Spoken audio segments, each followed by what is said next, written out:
யோவான் 1ஆம் அதிகாரத்திலே 12வது வசனத்திலே நீங்க வாசித்து பார்ப்பீர்கள் என்றால் அதிலே 2 வகையான கூட்டத்தார்களை நாம் பார்க்கக்கூடியவைகளாக நாம் காண முடியும். இயேசு கிறிஸ்துவினுடைய நாமத்தை, அவருடைய நாமத்தின் மேல் விசுவாசம் உள்ளவர்களாய் அவரை ஏற்றுக்கொண்டவர்கள் எத்தனை பேர்களோ அத்தனை பேர்களும் தன்னுடைய பிள்ளைகள் ஆகும்படிக்கு அவர் அதிகாரம் கொடுத்தார் என்று சொல்லி வேதம் சொல்லுகிறது. இதுல 2 வகையான ஜனங்கள் இருக்கிறதை நாம் காண முடியும். So we see there are 2 types of people.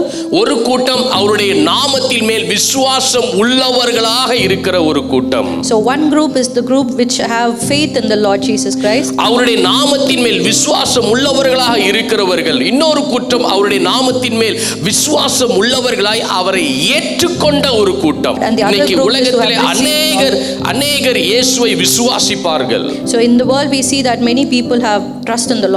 மற்ற மதத்தில் இருக்கிறவர்கள் அவர்கள் இயேசுவை விசுவாசிக்கிறவர்களாக இருப்பார்கள். There are people who are from other religion who have அவர்கள் சொல்வார்கள் இயேசு கிறிஸ்துவ கடவுள் என்று சொல்வார்கள். They call Jesus Christ as God of Christian. இல்லாவிட்டால் வெளிநாட்டு கடவுள் என்று சொல்வார்கள். They even call him as a foreign god. இந்த இயேசுவை உங்களுக்கு தருகிறோம் என்று சொல்ல இல்ல எங்களுக்கு வேண்டாம் அப்படினு சொல்வார்கள். When we say that we give this Lord Jesus Christ, they say no. ஒரு சிலர் இருக்கிறார்கள் அவர்கள் சொல்வார் இயேசு சிலுவை அறையவில்லை, அவருக்கு பதிலாக மற்றவரை அறைந்து விட்டார்கள் என்று சொல்லி அவர்கள் சிலுவையில் அறைந்த இயேசுவை ஏற்றுக்கொள்ள மாட்டார்கள். So there is another group of people who say that Jesus Christ did not die and he was not on the cross and they don't believe on it.